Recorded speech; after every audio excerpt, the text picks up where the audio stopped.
The courier service was a mess. The Mafia boss received the wrong box of candy, and the girl received a box of money. Everyone got their due, but that was just the beginning. Before we begin, don't forget to subscribe to the channel and turn on the bell. Enjoy watching. The silence in the office was broken only by the click of the door closing. Miko was left alone in front of the panoramic window, beyond which the city at night stretched out. His fingers slowly clenched into fists. 5 million. Stuck money. All verified channels blocked. He turned toward his office, an ascetic space, devoid of a single superfluous detail. Gray walls, an oak desk with 3 telephones, not a single photograph on the walls. Everything here exuded control and order. And now he had to take risks. On the table lay chalk, jars of glitter, and bags of dried rose petals, arranged by color. By the window, 10 perfectly round sponge cakes stood in a row, cooling after an overnight baking. She checked the chocolate's temperature with a thermometer. 31.7 degrees. Perfect for tempering. Her fingers, coated in a thin layer of dried glaze, moved with automatic precision. Every movement had been honed over years of practice. She could whip meringue and simultaneously calculate the proportions of syrup for the soaking. Her brain worked like a multi-core processor, each program dedicated to the art of pastry. The order was enormous, a wedding cake for 200 people. Not just any cake, but a 3-tiered marvel with sugar flowers, gold foil, and intricate airbrushing. The client, the wife of a local politician, was known for her foul temper. Upon seeing the sketch, she merely grimaced. Make it so that the guests will gasp, and make it unlike everyone else. Then, looking at Layla over her glasses, she added, and by 4 o'clock today, we're moving the reception up a day. It was impossible. It was madness. But Layla agreed. Because the commission paid as much as a year's worth of her regular work. Because success could open doors to the world of big money. And because somewhere deep down, she still believed she could work miracles. She finished the chocolate and started on the cream. Italian meringue, sugar syrup, whipped egg whites, a drop of rosewater. Her hands moved in time with the metronome ticking on the counter. Rhythm was important. Rhythm and temperature. Pastry is a mathematical art where the variables are humidity, oven temperature, and the baker's mood. Her phone vibrated, sliding across the marble countertop. A message from a client. Don't forget gluten-free portions, and make sure the color is exactly as shown in the sample. Layla sighed. The sample was a piece of dusty rose silk. How could she accurately capture that hue and glaze? She'd already spent 2 hours mixing dyes. It was close, but not perfect. Never perfect. She looked around her kitchen. It was her world, her fortress, and her prison. 2 years ago, she quit her job as an accountant to pursue what she loved. Her parents called it a whim. Her friends shook their heads. Her ex-husband even declared, "You'll never amount to anything." Sometimes at 3 a.m, when the sponge cake collapsed or the cream curdled, she thought he was right. But today is not that day. Today she will prove everyone, including herself, that they were wrong. She checked the ingredient list. Flour, sugar, eggs, cream. They were all there. But for the marzipan flowers, she needed a special paint, a jelly, food-grade paint in exactly the right shade. And new pastry brushes. The old ones had lost their shape. And the piping tips, she needed a special one, the rose one she'd seen at a craft store. Layla glanced at her watch. 7 a.m, the shops wouldn't open for another 2 hours. She didn't have 2 hours. She didn't even have half an hour. She had to start assembling the bottom tier now, otherwise the cake wouldn't have time to soak and set in time. Panic rose in her throat like a cold lump. She felt her hands shaking. Another failure? Miko walked over to the desk and picked up a simple cardboard box used for office paper. It was light, almost weightless. In an hour, it was supposed to be filled with money, 5 million in a simple cardboard box. The idea came to him suddenly, like a flash of inspiration. Another disappointment? No, not today. And then she remembered. A week ago, she'd seen an ad. Grocery delivery in 60 minutes. Fast, convenient, anonymous. She'd never used such services before. She preferred to choose everything herself, touch the fruit, check the expiration dates. But now she had no choice. She grabbed her phone and downloaded the app. Registered, searched for products. Here's the paint, Dusty Rose. A gel food coloring. Here are the brushes, a set of 5. Here's the brush head, Velvet Rose. She added some chocolate, just in case, and whipped cream to the cart. It was a hefty sum, but now was no time to save. She placed an order. Address, floor, entry code. Note to courier. Urgent! Take the elevator to the 5th floor, apartment 35. Ring the doorbell twice. She checked the leave at the door box, but then changed her mind. No, too risky. Let them deliver it in person.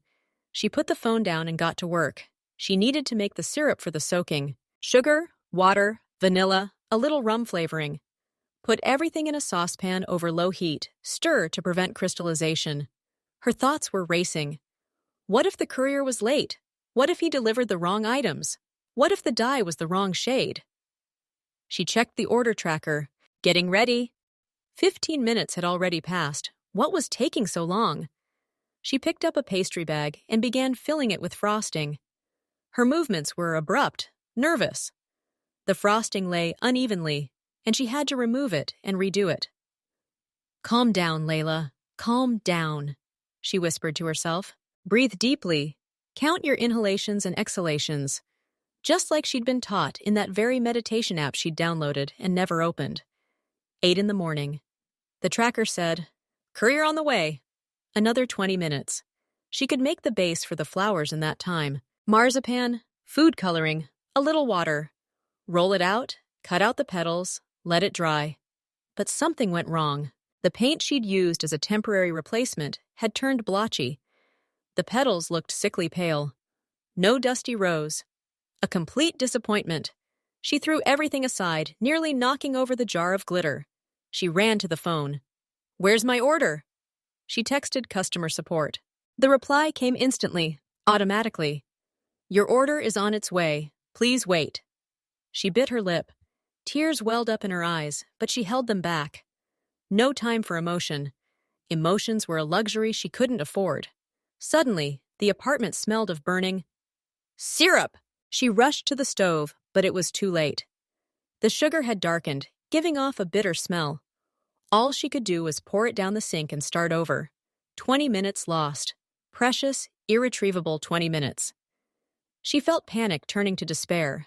Perhaps the client was right. Perhaps she simply wasn't worthy of such orders. And then the doorbell rang.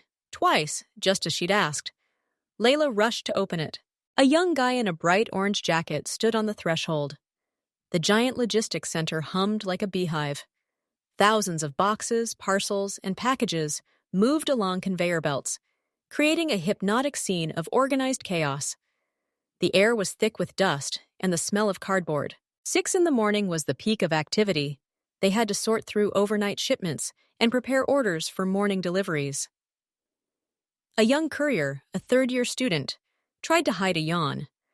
The night shift was tough on him, but he needed to earn money for his studies. He was eager to finish his delivery and get to class. His gaze swept over the endless stream of boxes, his hands moving automatically, grabbing, scanning, throwing them into the cart. Just then, somewhere in the city, someone turned on powerful equipment. The power surged. The lights dimmed for a moment. The fluorescent lights flickered. The conveyor belts froze for a second, and the computers on the sorting tables froze. This was enough for the electronic control system. A glitch occurred. 2 labels, which were being prepared for printing at the time, swapped places in the computer's memory. The heavy cardboard box containing Miho's money should have been labeled office supplies. Now it bore a label with Layla's address and the words grocery. Layla's baking supplies, which had been labeled as groceries, was now listed as stationery and addressed to Miho. The courier, rushing to finish, didn't even glance at the labels. His mind was busy calculating. If he could finish this section in 40 minutes, he'd be able to pop into the dorm to change before class.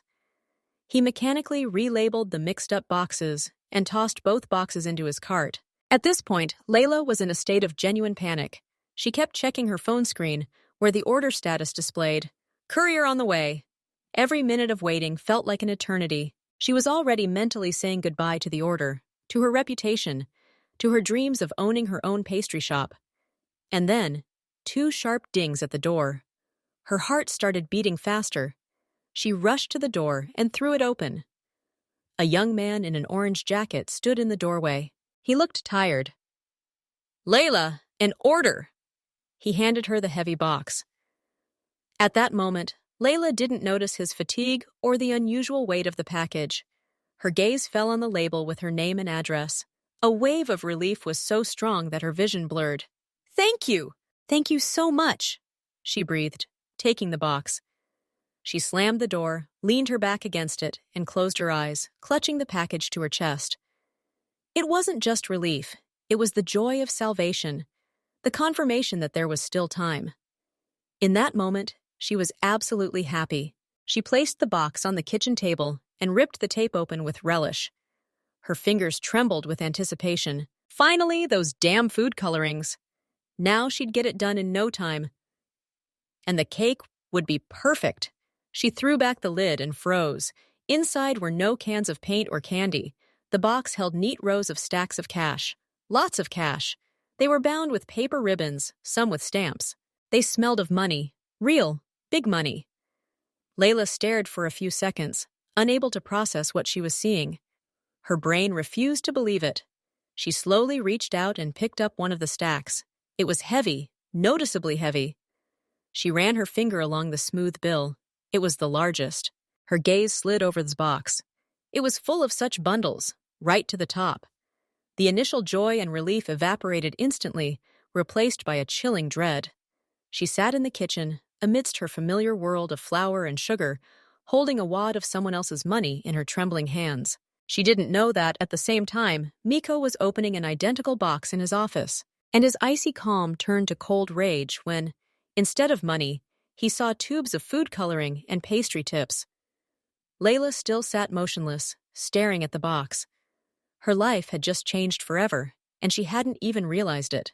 Somewhere out there, in the big city, a mechanism had been triggered that was inexorably bringing their worlds closer to a collision. And she still sat there, unable to move, her eyes wide, staring at the money that could be both her salvation and her curse. Miko sat in his chair, his posture relaxed, but every muscle twitching. He stared at the cardboard box in front of him. It was an ordinary box of thick brown cardboard, slightly worn at the corners, as befits a package that had passed through the hands of logistics and couriers. It bore a label with his fictitious name and address. It was labeled stationery. He took his time. Haste is for the weak and the insecure. He methodically, almost surgically, drew a box cutter across the tape. The soft hissing sound of the tape being cut was the only sound that broke the silence. His fingers, long and tenacious, did not tremble. He set the knife down in its designated place and lifted the lid. And then, for the first time in many years, his iron will cracked microscopically. His fingers, already prepared to feel the weight of the bundles of money, encountered something else. Something soft, light, colorful. At first, his brain refused to process the information. He saw, but he didn't see. An unimaginable sight met his gaze. Instead of neat stacks of bills, the box was filled to the brim with trinkets, bright, ridiculous, absurd. Plastic straws in every color of the rainbow. Shiny bows made of thin foil, small bags of multicolored sprinkles that shimmered in the lamplight. Transparent containers with tiny figures, stars, hearts, animals. And, wrapped in a separate bag, several metal attachments with jagged edges, the purpose of which he couldn't even begin to determine. He didn't move. He didn't change his posture. He didn't make a sound. But the atmosphere in the office changed instantly. From cool and neutral, it became icy and oppressive. The air seemed to thicken, filling with a silent, unspoken rage. He slowly, with exaggerated care, picked up one of the tubes. It was hollow inside, light as a feather. He put it back. Then he picked up the bag of glitter sprinkles. Tiny multicolored balls rolled around inside. He watched them for a few seconds, his face an utterly impassive mask. But his eyes, usually cold and analytical, were now like black blades. He wasn't thinking about the money. $5 million was a significant sum, but not fatal to his business. He was thinking about the principle, about the system, about the trust that had been violated in the most humiliating way. A regular courier service, the same one that delivers pizza and documents. Anonymously, quickly, no questions asked. Who would look for that kind of money in a package labeled office supplies? He pulled out his phone and made one call. Get the box ready for shipping. He, Miko, known throughout the world as the Sphinx, a man whose operations were meticulously calibrated to the millimeter, whose calculations never faltered, had been deceived. His money, his power, his authority had been exchanged for a box of cheap, colorful trinkets. This wasn't just a blow to his business. It was a slap in the face, a mockery. He pressed a button on one of the phones, the red one. "Come in," he said. His voice hadn't changed. It remained as even, low, and controlled as always. The door opened almost instantly. His assistant entered. He immediately felt the change in the atmosphere. His own breathing became slightly more ragged. "Chief?" Miko didn't turn around. He continued to stare at the box. "Look," he said quietly. The assistant stepped closer. His gaze slid over the box's contents. At first, confusion crossed his face, then rapidly mounting horror. He understood. He understood without words. His face turned white. This is impossible. I checked it myself. Apparently, your check wasn't enough." Miho's voice was soft as a whisper, but it sent shivers down the assistant's spine. "Where's the courier? Where's the person who accepted the package? Where's the person who delivered it?" I'll find out. Immediately." "No!" Miho finally turned his head. His eyes met his assistant's. "You will find it. You will find everyone involved. You will find whoever sent it, and you will find my money. Do you understand me? Find it! Now!" There was no shouting in these words, no threats, but their icy, inexorable tone held a power that chilled the blood. It was not an order, but a sentence. "Yes, sir." The assistant nodded, his voice trembling. He turned and almost ran out of the office. Miko was alone again. He rose from the table and walked to the window. His reflection in the dark glass was calm and stern. Behind him, on the table, lay the proof of his system's complete failure. Bright, colorful, mocking. Colorful. He had no doubt the money would be found. His people were effective. The question was different. Who dared? Was it an accident? A monstrous mistake by some faceless delivery clerk? Or was it a challenge? A deliberate blow, calculated to humiliate him, to expose his vulnerability? He mentally ran through the names of potential rivals. Each had their own reasons for their feud. But this method, it was too absurd to be a planned action. It was an insult not only to his business, but also to his intellect. He returned to the table and picked up the bag of glitter sprinkles again. He tipped them from hand to hand. The tiny beads shimmered. Some part of his brain, cold and analytical, tried to make sense of it. What was this anyway? What were these things for? Who could have ordered them? And then his gaze fell on the label. The very address where his package with the money was supposed to arrive. The address they'd used as a neutral point. And the address from which this nonsense had come. He leaned closer. He wasn't just looking at the label. He was studying it. And then he noticed something he hadn't noticed the first time. In the corner, in small print, was more than just the recipient's name. There was another line. Order, confectionery decorations, tips, food coloring, pastry decorations. So that's what it was. The corner of his mouth twitched in a semblance of a smile, but there was not a drop of warmth in it. It was the grin of a predator who has caught the scent. So that's who was at the other end of that chain. Not an enemy, not a competitor. A pastry chef. The person who bakes cakes and decorates them with that glitter. Now he had a direction. Not just an address, a name, an occupation. The picture began to become clear. Somewhere in the city lived a man who, at this very moment, was probably perplexedly opening the box containing his money. He placed the bag of sprinkles back in the box and carefully closed the lid. Now it was more than just a symbol of failure. It was a clue. The first and most important lead. He sat down in the chair, steepled his fingers, and stared at the box. His anger hadn't subsided. It was simply set aside, like a sharpened blade, ready for use at the right moment. Now the hunt began, and he knew what he would do to whoever found themselves on the other end of this absurd mistake. It didn't matter whether they were guilty or not. It didn't matter whether they were a commoner or not. They had encroached on what belonged to Miho. And there was a price to pay, always. Layla didn't know how much time had passed since she sat staring at the open box. Her body was numb, and a growing buzzing filled her ears. The initial shock was slowly but surely turning to panic, cold and clammy, like the sweat on her back. She was still sitting on the kitchen chair, surrounded by the familiar scents of vanilla and melted chocolate. But her world had shrunk to the size of this cardboard box and its incredible contents. Her fingers, stained with flour and paint, instinctively wiped themselves on the apron, as if afraid of leaving fingerprints on someone else's money. "This is a mistake," her inner voice insistently told her. "A simple, albeit monstrous mistake." This thought became her lifeline. Of course. The delivery service. They simply mixed up the packages. Now she would call, explain everything. And awkward laughter and apologies would follow, and some confused courier would come pick up the box and deliver it to its rightful owner. And finally, her dies would be delivered. With this plan giving her a glimmer of control, she grabbed her phone. Her fingers trembled as she scrolled through her call history, finding the customer service number. She took a deep breath, trying to inject some confidence into her voice. The phone rang. Layla mentally rehearsed what she would say. "Hello, I received the wrong package. The items in my box weren't mine. Yes, it's urgent." Finally, there was a clicking sound on the other end of the line, and a female voice, lifeless and rehearsed, said, "Help desk. My name is Irina. How can I help you?" "Hello!" Layla's voice was higher than usual. "I received my order today, but it wasn't mine. The box doesn't contain what I ordered." "What's your order number?"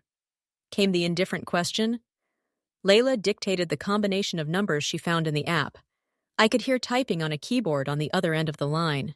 "Your order? Food coloring, baking tools. Delivered this morning, 8:17. Signed for receipt." "But that's not what's in there!" Layla felt panic rising in her throat again. I got a completely different box. Someone else's." "The system shows that the courier delivered the order matching your cart." Irina's voice remained icy. "Error is ruled out. Each order is scanned at several stages." "But you don't understand!" Layla almost shouted, jumping up from her chair and pacing nervously around the kitchen. There's no food or tools. There's a mistake. You need to check." "Maybe another customer got my order?" "Madam," the operator's voice rang with a hint of irritation, "our system is reliable. If there had been an error, we would have had 2 complaints, one about a missing item and one about the wrong item being received. We only have your complaint. Perhaps you simply didn't recognize the item, or someone in your household accepted the package." The idea that anyone in her family could accept a box of millions was so absurd that Lyle nearly burst into hysterical laughter. She lived alone. "Nobody lives with me, and I know perfectly well what food coloring looks like." Her voice broke again. "It's not them. You have to help me. This is very important." "I've entered your comment into the system," came the automated reply. "A specialist will contact you within 5 to 7 business days to clarify the details. Have a nice day." There was a short beep. The phone hung up. Layla lowered her phone and slowly turned around, looking at the box. It had been sitting on the table, seemingly harmless, but now its presence seemed ominous. The delivery service's polite but firm refusal to acknowledge their mistake gave the situation a new, frightening edge. Error excluded. But there had been a mistake. She was sitting here, a meter away. What if it wasn't a mistake? No, that was madness. But then why were they refusing to listen to her? Her brain, already exhausted from lack of sleep and stress, began to conjure up the most paranoid scenarios. What if this was some kind of test? Or was she being set up? Maybe the money was stolen, and they'd planted it on her.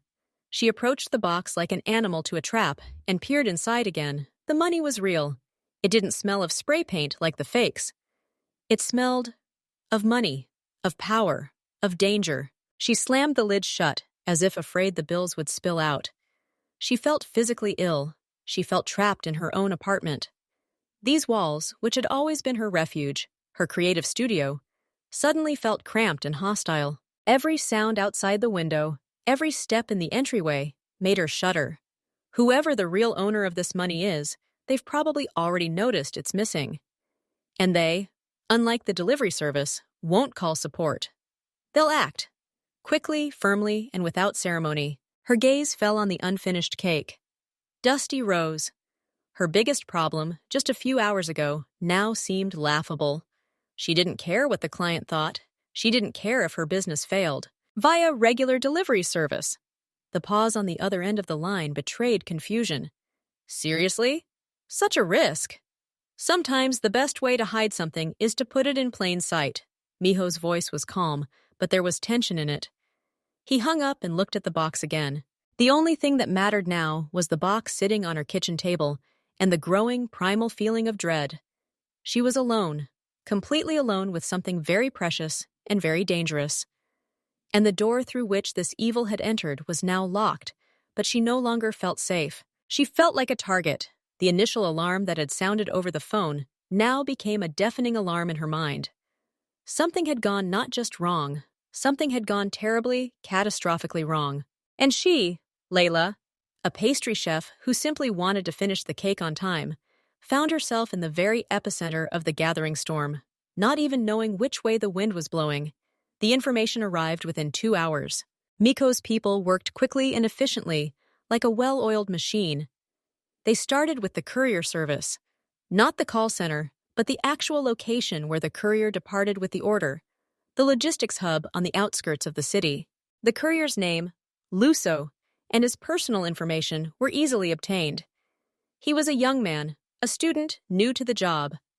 2 men were dispatched to his location. They ambushed him as he was returning an unloaded cart to the garage before heading off to school. The conversation took place in a utility room that smelled of gasoline and rubber. Artyom immediately realized that the 2 men in formal suits weren't the delivery service's management. "Morning flight," said the first, the older one, his voice calm but without room for argument. "Box marked stationary.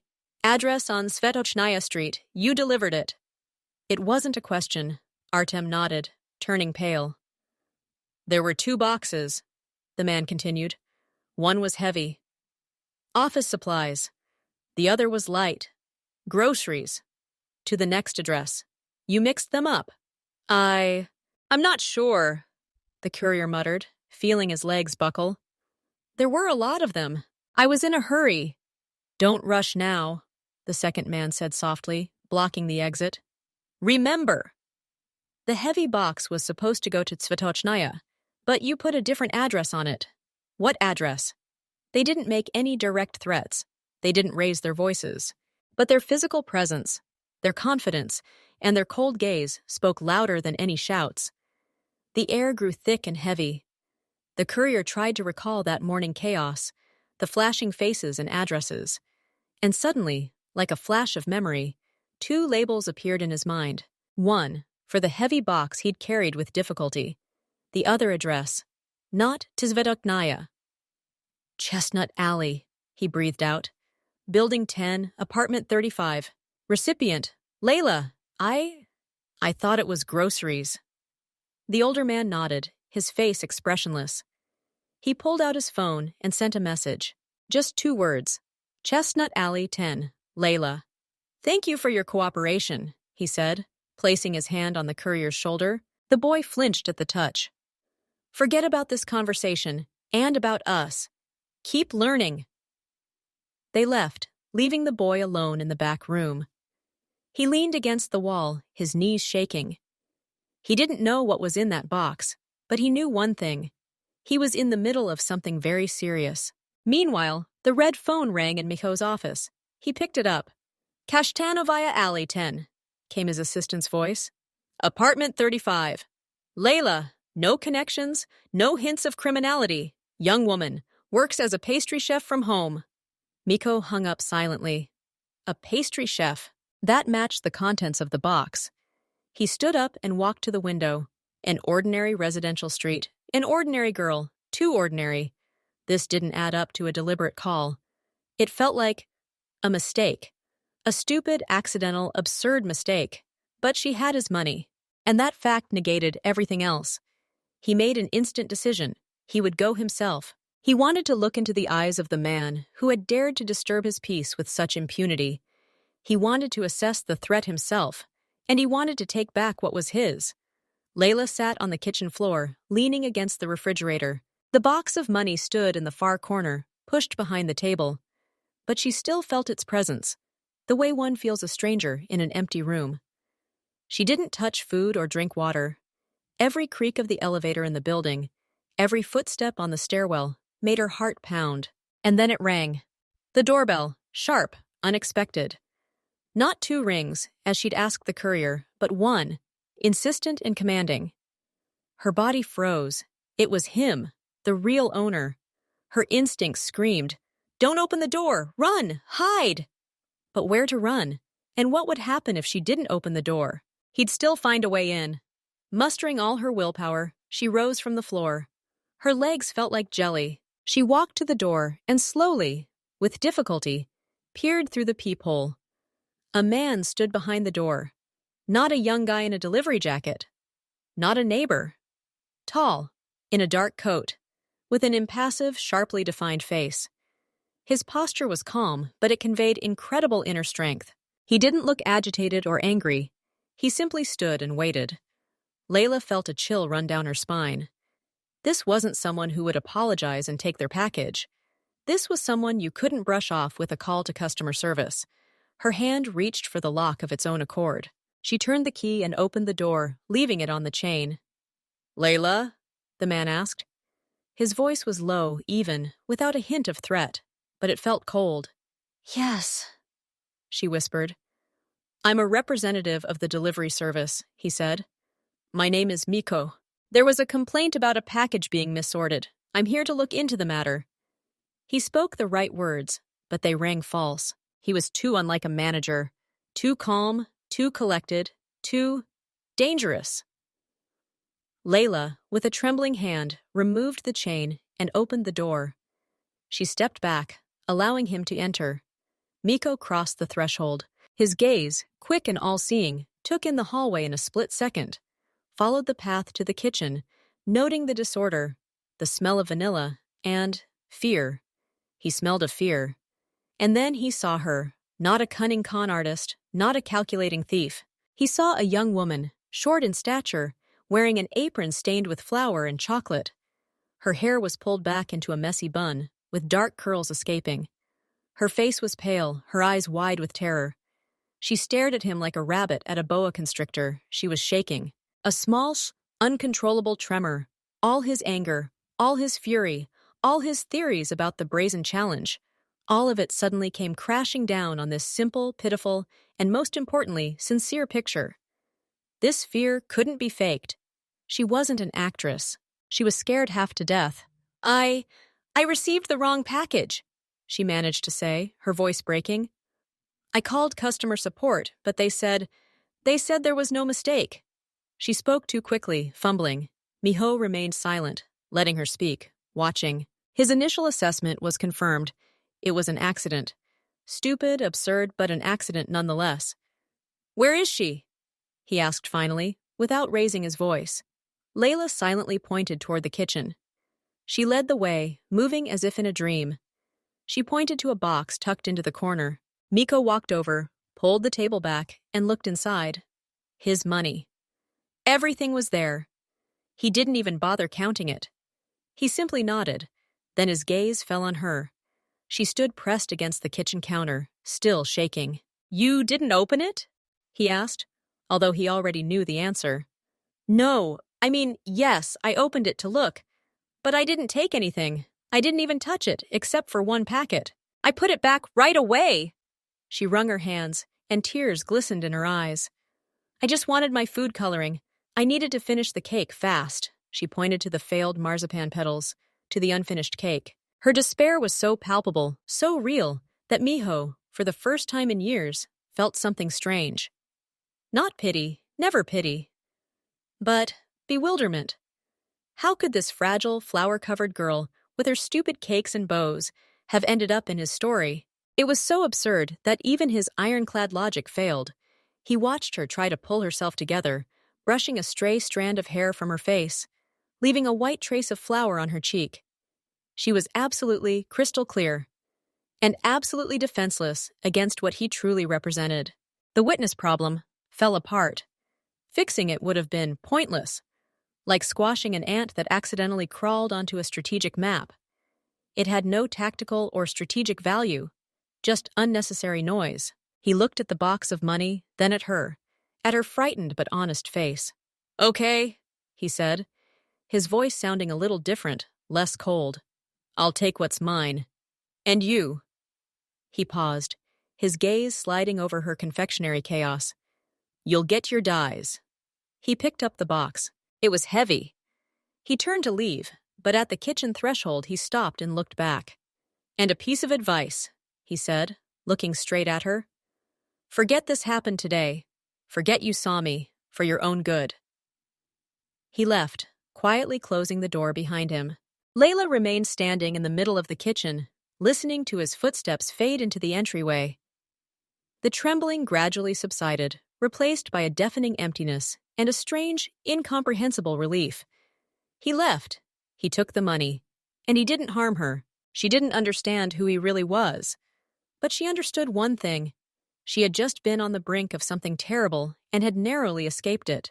The risk was enormous. The courier could open the package, lose it, or send it to the wrong recipient. But there was no other way. The system had to work. Hundreds of packages a day, no one checking their contents. Miko pulled a small GPS tracker from his pocket. She took a deep breath, and the scent of vanilla and chocolate seemed comforting and safe again. And Miko, descending the stairs, felt not satisfaction, but a slight, unfamiliar irritation. The image of a frightened girl in a flour-stained apron was firmly lodged in his mind, disrupting his usual black-and-white view of the world. It was the first crack. A small, almost invisible crack, but a crack nonetheless. A week passed. 7 days, during which Layla's life was turned upside down. First, the chilling horror of the box of money and that man's visit. Then, deafening silence and attempts to return to normal life, to force herself to bake, to create, to forget. But she couldn't forget. Every ring of the doorbell made her jump. She ate the last of her supplies, dreading ordering delivery again. She'd finally managed to finish the cake for that very important client, using old, imperfect food coloring. The client snorted and paid, but there was, of course, no talk of recommendations to friends. It seemed everything had fallen apart. And then, on Monday morning, her phone, usually silent for long periods, came to life. At first, timidly, then more insistently. An unfamiliar number. "Hello?" Layla said cautiously. "Hello, your desserts were recommended to me," a polite female voice sounded. "They say yours brownies are something special. I'd like to order a batch for a corporate event, for 100 people. Is it possible the day after tomorrow?" Layla almost dropped her phone. 100 servings? Brownies? She really did consider that her strong suit, but how did anyone know? Yes, of course, it's possible," she squeezed out. "Excellent. I'll send you the guest list and dietary requirements. And yes, budget is no problem." That same day, 3 more calls came in. One was from the owner of a trendy coffee shop in the city center, who had heard about her unique cupcakes. The second was from a wedding planner, who needed a quick yet exclusive cake. The third was from a blogger with a 500,000 audience who wanted to post about a little confectionery miracle. By Tuesday evening, Layla had enough orders for a month, and they all cited recommendations. Things they'd heard. No one said who exactly. She sat at the kitchen table, looking at the printed orders and panic-purchased tons of ingredients. And her heart didn't rejoice, but instead sank with anxiety. It was unnatural, too good to be true. And there was only one person who could be behind this. The one who had seen her kitchen. The one into whose hands she'd accidentally thrust that very brownie. She found the number he'd called from in her call history to announce his visit. As she dialed it, her fingers trembled. The phone was picked up almost immediately. No hello, no introduction, just a silence filled with anticipation. "Is that you?" Layla breathed out, dropping all ceremony. There was a moment of silence on the other end of the line. Are you dissatisfied? His voice was as even as ever, but it lacked the icy edge. There was a subtle, barely perceptible curiosity in it. I want to understand. Why? She asked, her voice not only confused, but also challenging. She hated feeling like a puppet. Your brownie was correct, he said after a pause, and it seemed to her as if he had chosen his words carefully. I want to make sure my first impression was correct, that you won't waste this opportunity. What chance? You didn't give me anything. I've given you peace of mind. And I've given you an opportunity. An opportunity that you, it seems, are taking advantage of. We'll audit your business. Layla couldn't help but laugh. It was so absurd and so typical of him to talk about business while looking at her flour-stained kitchen. I don't have a business, I just have a kitchen, she exclaimed, still laughing, but there was a hint of nervousness in it. Then a kitchen audit. His tone didn't waver. Tomorrow at 7. I'll be there. He hung up. Layla slowly placed the phone on the table. She sat there, staring at the screen, which went blank. A kitchen audit. What did that even mean? Was he going to come in with a notepad and check how many bags of flour she had? Or maybe he just wanted to make sure she was okay, that the tremor he'd seen in her eyes had passed. The thought came unexpectedly and seemed as absurd as everything else that was happening, but it stuck in his head. He, a man clearly from another cruel world, who could take what was his without further ado and destroy everything in his path. He showed a strange, incomprehensible concern. He didn't apologize. He didn't try to explain himself. Instead, he set in motion a mechanism that gave her what she dreamed of: recognition, commissions, financial stability. And now he was coming with an audit. She didn't know whether to dread this visit or await it with a strange, anxious curiosity. But one thing was certain. Her life was changing again. And this time, it wasn't the box of money that was the cause, but the languid, mysterious man who had decided to become her invisible protector. And in his voice, when he spoke of her brownie, she sensed something vaguely resembling respect.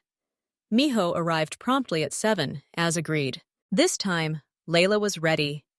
The kitchen sparkled clean, though creative chaos still oozed through in the form of scattered sketches and boxes of decorations. She'd baked a new brownie, a darker one with chili pepper, experimenting with flavors, as he'd unwittingly suggested during their last conversation.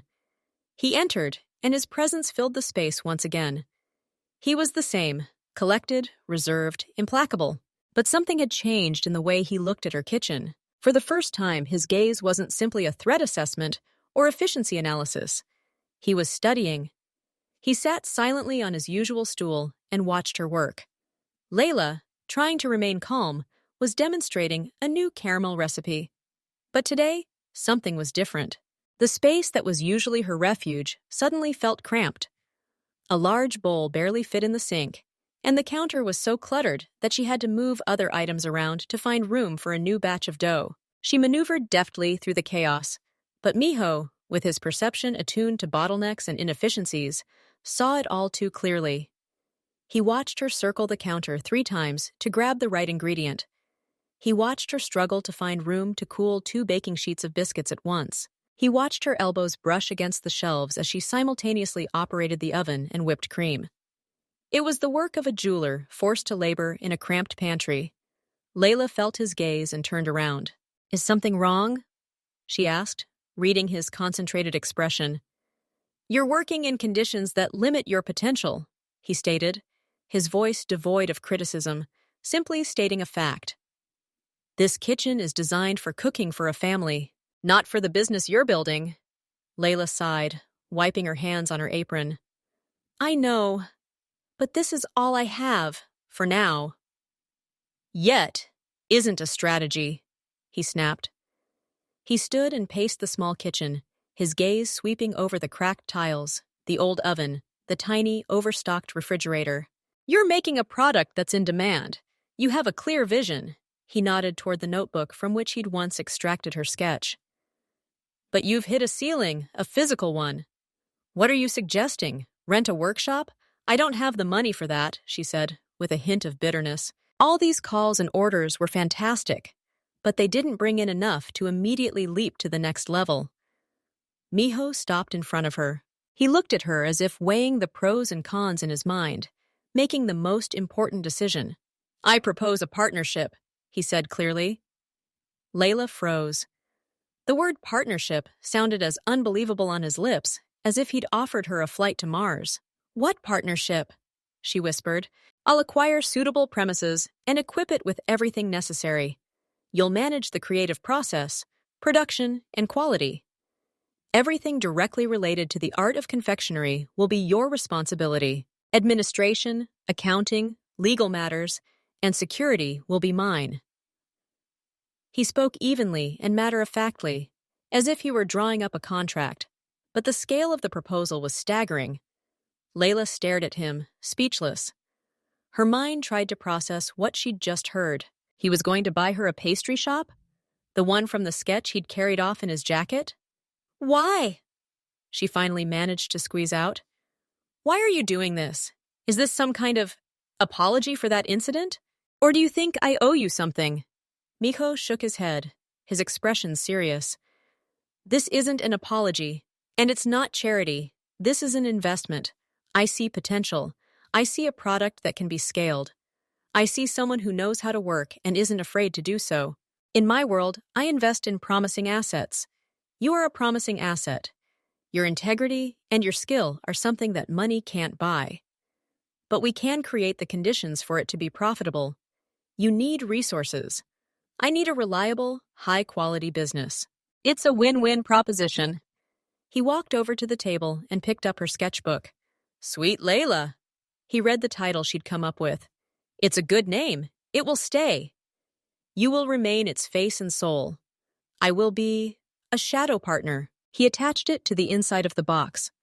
A flashing red light confirmed the device was working. Now he could track every inch of their journey. He imagined people somewhere in the city ordering food, books, clothes, the usual routine, and his package would follow the same route. And yet, he was the only one who saw her as more than just a cake girl, but an entrepreneur. He spoke to her with respect, the language of business. He wasn't offering a handout. He was proposing a partnership. She thought about her tired oven, about the constant lack of space, about a dream that seemed so far away. And then it materialized in the form of this incredible offer from the most incredible person. I don't know what to say," she admitted honestly. "Say yes or no," he replied simply. "This is a business proposition. No hard feelings, no consequences if you refuse." But she saw something more in his eyes. She saw a spark of interest. He was curious about what she could create. He was curious to watch this promising asset unfold. And there was nothing personal in this interest. Or maybe there was? That subtle chink in his armor. Layla took a deep breath. This was the biggest risk of her life. Much bigger than a box of money. She was letting into her life, into her dream, a force she didn't fully understand and couldn't control. But she also saw a unique opportunity to turn her passion into something more. She looked him straight in the eye, mimicking his composure. "Okay," she said. "I agree. To a partnership." A shadow of a smile flickered across his face again, brief like a flash. "Excellent. You'll receive your documents in the next few days, and the search for premises will begin. Be ready to work." He nodded goodbye and headed for the exit. At the threshold, he turned around. "And Layla, your new brownie, with pepper. This is the right direction. Don't stop." And he walked out, leaving her alone in her cramped, but no longer feeling so cramped, kitchen. She stood, staring at the closed door, and realized that her life had once again changed forever. But this time, the change wasn't terrifying, but terrifyingly exciting. She had a partner, the most incredible partner in the world. And ahead lay sweet Layla, no longer a dream on paper, but a future reality. The bright yellow ribbon is cut. The crowd gathered at the entrance erupts in applause. Layla stands in the threshold of her bakery, her legs shaky. She looks at the sign with curly letters. Sweet Layla. This isn't a sketch in a notebook. This is reality. A glass display case, behind which her cakes, pastries, and brownies are proudly displayed. Cozy tables with marble tops. A light, sweet scent that has now forever permeated the walls of this place. The first customer walks through the door, then the second, the third, the 10th. Within an hour, the pastry shop was completely full. 2 hours later, a line had formed at the display case, stretching halfway down the street. Layla, in her new snow-white apron embroidered with a cherry, rushed between the dining room, the kitchen, and the cash register. Her heart pounded with adrenaline and disbelief. This is all a dream, she thought, giving out change and taking a new order. I'm about to wake up in my old kitchen. But it wasn't a dream, it was a triumph. People were smiling, taking selfies against the backdrop of the interior, their eyes lighting up at the sight of her desserts. She heard snatches of admiring words. This is the fluffiest eclair I've ever made. Look at the color of this cream. What a scent! She was working herself to the point of exhaustion. Her legs were aching, her back was aching, the hand holding the pastry bag was numb. But it was a pleasant, happy exhaustion, mingled with a hint of panic. Orders were pouring in. Cakes were disappearing from the display case faster than she could replenish them. The ovens were running non-stop. The mixer buzzed like an angry bee. At some point, carrying a tray with freshly baked macaroons, she bumped into Miho in the doorway. He stood to the side, in the shadows, watching. He wore a dark, elegant suit and looked at the scene with the same analytical expression with which he once studied her cramped kitchen. Well? She exhaled immediately, unable to contain her smile.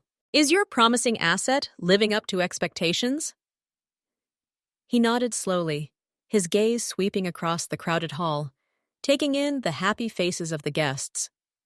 The numbers are better than expected, he stated.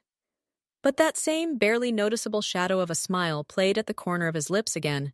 But every system has a capacity limit. You're approaching it. What? She didn't understand his terms, plunging back into chaos. You can't cope alone. He translated into simple language. And he was right. By evening, Layla was barely able to stand. She'd accomplished a job that would normally have taken 3 days. She'd been the chef, the pastry chef, the waitress, the cashier, and the dishwasher. The romance of the first day quickly gave way to the harsh realities of business. When the last customer left and the door closed, Layla leaned against the wall and slowly slid to the floor. She sat on the cold tiles, hugging her knees, looking out at the empty pastry shop, stained with cream and crumbs. Her body was buzzing, her mind was empty. Miho approached her. He handed her a bottle of water. She took it with trembling hands. Thank you, she whispered. You're welcome, he replied, surveying the battlefield. It was a logical result of your work, but the current regime is not sustainable. I know, she closed her eyes. But I can't stop. They came to me. They want my desserts.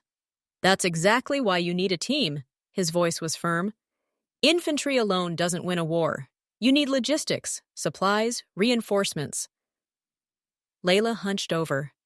The idea of delegating her passion, her cuisine, to someone else was alien and terrifying. But it's mine, my recipes, my vision. Who can I trust with this? You trusted me, he reminded her, and the results didn't disappoint. Trust is a tool, an investment. You find talented people who share your philosophy. You train them. You set goals. You monitor quality. You don't lose control. You scale it. He spoke to her not as a frightened girl, but as a CEO. And in that moment, sitting on the floor of her own bakery, she felt like him, the CEO. I don't know how to do this, she admitted, and there was no weakness in her voice, just a statement of fact. I know, he said simply.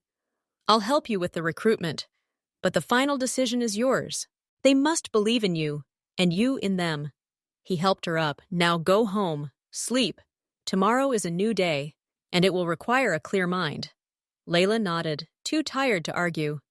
She picked up her bag and headed for the exit. At the threshold, she turned around. Miho stood in the middle of the room, looking out at the empty pastry shop. And in his posture, she saw something new, not a cold, calculating strategist, but a man who had invested resources in something fragile and beautiful and watched it blossom. Was there pride in his gaze? Involvement? She wasn't sure. Stepping outside, she breathed in the cool night air. Her body ached, but her soul was light and scared. Scared by the scale of what was happening, by the responsibility, by the need to change. She looked at her shining sign. Sweet Layla wasn't just a pastry shop. It was a test. A test of her talent, her endurance, and her ability to trust. And looking at the reflection of the lights in the dark glass of the storefront, she realized she was ready to pass this test. Tomorrow she would begin assembling her team. 3 months have passed since the opening of Sweet Layla's. The establishment became an urban legend. Lines never ended. Magazine articles praised the Layla phenomenon. And her team of 4 pastry chefs and 2 baristas worked like a well-oiled machine. Layla learned to delegate, supervise, and inspire. She was the face of the brand, its heart and soul. And more often, this heart beat faster not only from joy for the business, but also from one specific presence. Miho visited the bakery every evening after closing. He'd arrive after the team had left and find Layla summing up the day or developing new recipes. He'd sit at a table in the corner, and she'd bring him a cup of black coffee and something new. A slice of cake with an unusual combination, an experimental cookie. Over those evenings, their conversations slowly but surely shifted. From dry reports on revenue and purchasing plans, they moved towards something more personal. He began to talk in snatches, not about business, but about his observations, about how the city was changing, about the books he was reading.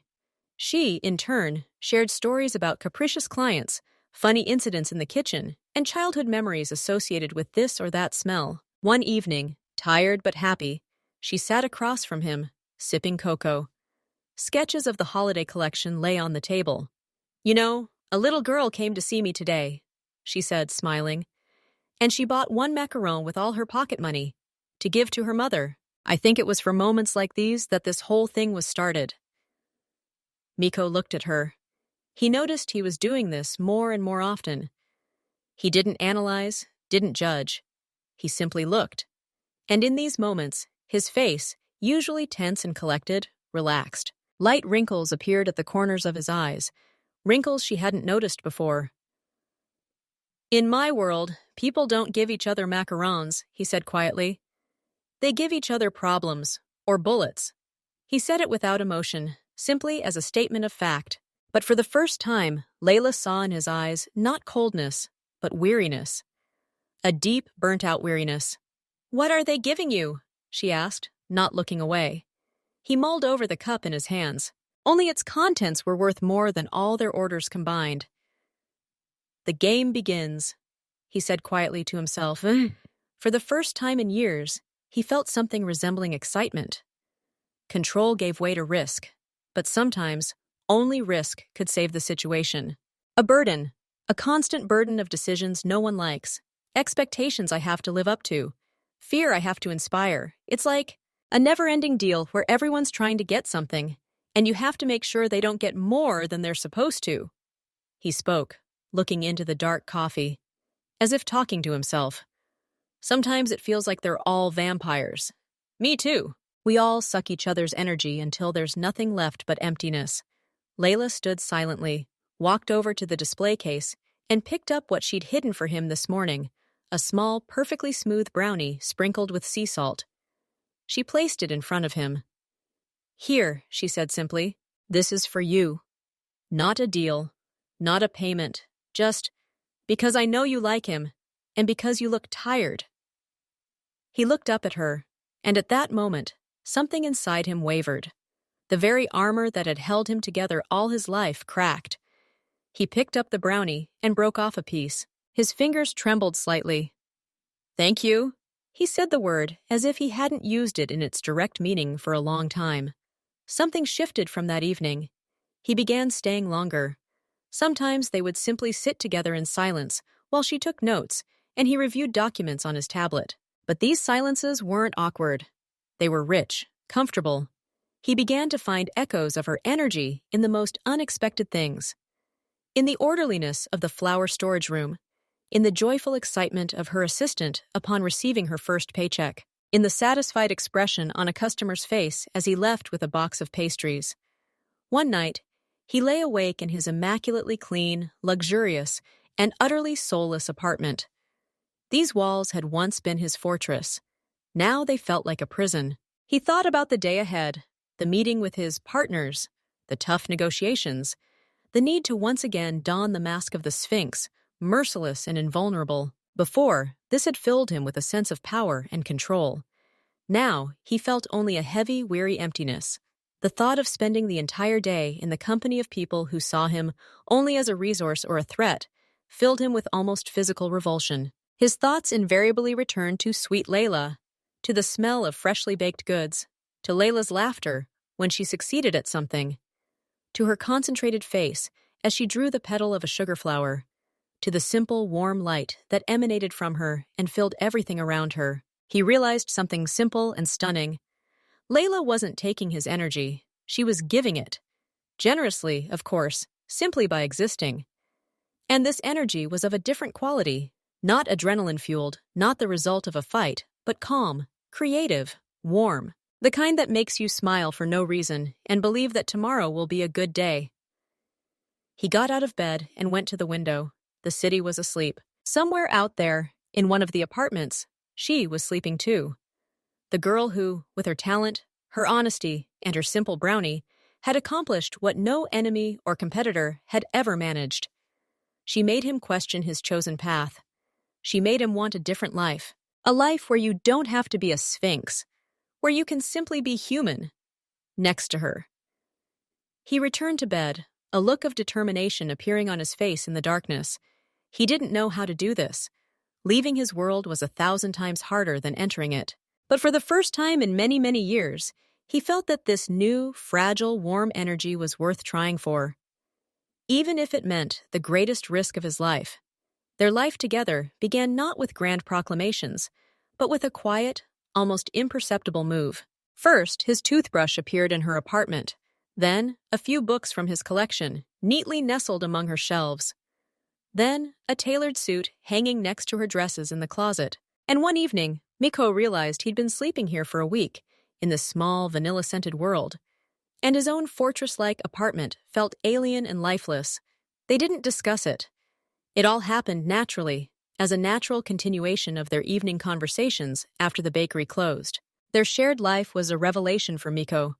He, whose life had been planned minute by minute under strict discipline for decades, suddenly discovered beauty in Layla's chaotic, creative bustle. He learned to distinguish smells. Gingerbread cookies today, lemon cake tomorrow. He learned that flour has a way of ending up in the most unexpected places, and this didn't irritate him, but amused him. He began waking up not to the alarm clock or a distressing text message, but to the sound of the coffee grinder and Layla's twittering voice, telling him her plans for the day. He learned to brew coffee the way she liked it, with a splash of cream and a pinch of cinnamon, and the sight of her sleepy, smiling gratitude in the mornings cost him all the lost deals of the past. His world, once a black and white chessboard, suddenly exploded with color, bright as the raspberry cream on her eclairs, warm as the sunset outside their kitchen window, which they watched together, silently holding hands. He gradually, smoothly changed his life. He visited his old office less and less, handing over many operational matters to Grigori. His phone, which had previously been ringing off the hook, now spent most of its time on silent. He discovered that the world hadn't collapsed because he'd given up trying to control every little detail. On the contrary, it had become simpler and more honest. He began reading fiction, which she recommended, rather than reports. They watched old movies together and debated plots. On weekends, he helped her buy ingredients for the bakery, and he found strange pleasure in choosing the ripest mangoes or the finest vanilla rather than signing multi-million-dollar contracts. Layla became his muse, but not in the pompous sense of an artist or a model. She was the muse of his new existence. Her ability to find joy in small things, the first strawberries of the season, a well-crafted caramel pattern, a funny story from one of the workers, was infectious. He learned from her from scratch, like a child. He often caught himself looking at her while she was cooking, drawing, or simply sleeping, and a warm, aching feeling blossomed in his chest, a feeling he could barely name. It was gratitude, deep, bottomless gratitude to the universe, to fate, to a random glitch in the delivery system, no matter who, for this priceless gift. One night they were lying in bed, and Layla, almost asleep, whispered, "You know, if someone had told me a year ago that my life would change so much, that I would meet you, I would have laughed in their face." He hugged her tighter, holding her close. "If someone had told me I could be happy just listening to someone snore next to me, I would have considered them crazy and eliminated them as a threat," he replied, his voice not laced with irony, but with humility before the miracle. Their lives truly changed beyond recognition in such a short time. He, the Sphinx, the man from the shadows, found his home in a bright, sunny kitchen littered with sketches and pastry odds and ends. She, a humble, home-based pastry chef, found not only the business of her dreams, but also a love she'd been afraid to even imagine. They were two halves of a single, absurd, beautiful puzzle, assembled by life itself from two random assumptions. And now, looking back, they realized it wasn't a coincidence.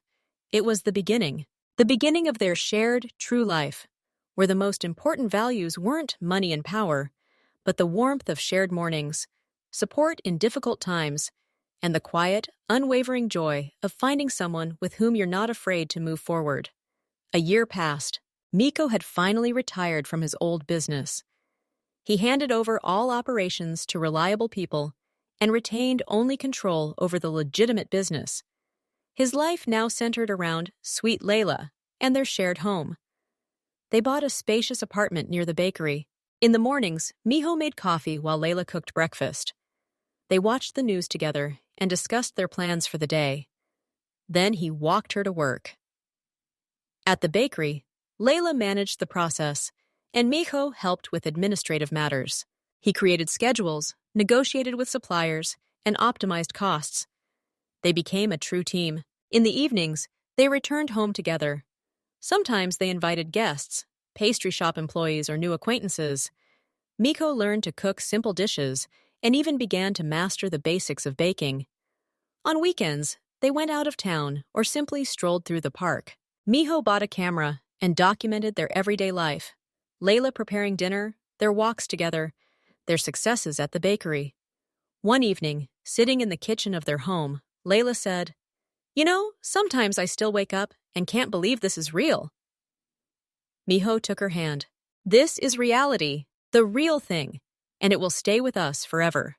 They finished renovating their new apartment. The living room had a large table where friends could gather. The kitchen had modern equipment where Layla could experiment with new recipes. Miko completely abandoned his old business. His new venture, a chain of small cafes attached to their pastry shop, began to generate a steady income. Everything was legal and transparent. One day, they were sitting on the balcony watching the sunset. Layla asked, "Do you ever regret your decision?" Miho shook his head. "It's the best decision of my life. Now I have everything that's truly important." They lived together for many years. Sweet Layla grew into a successful chain of pastry shops. But their greatest achievement wasn't the business empire, but the quiet, stable life they built together. Their story began with a chance mistake and ended with both finding exactly what they were looking for: a real business, a real home, and true love. Everything was simple, secure, and forever. He placed the box on the table, preparing to fill it. It would be on its way tomorrow, an ordinary parcel among thousands of others. No one was supposed to guess what was inside. 5 a.m. Layla was already standing in the kitchen, even though she'd gone to bed only 3 hours earlier. The air was thick with the scent of vanilla, chocolate, and something else, perhaps hopelessness mingled with despair. Her apartment felt more like a mad scientist's lab than a living space. Bowls of various sizes, measuring cups, sieves, and whisks were scattered everywhere.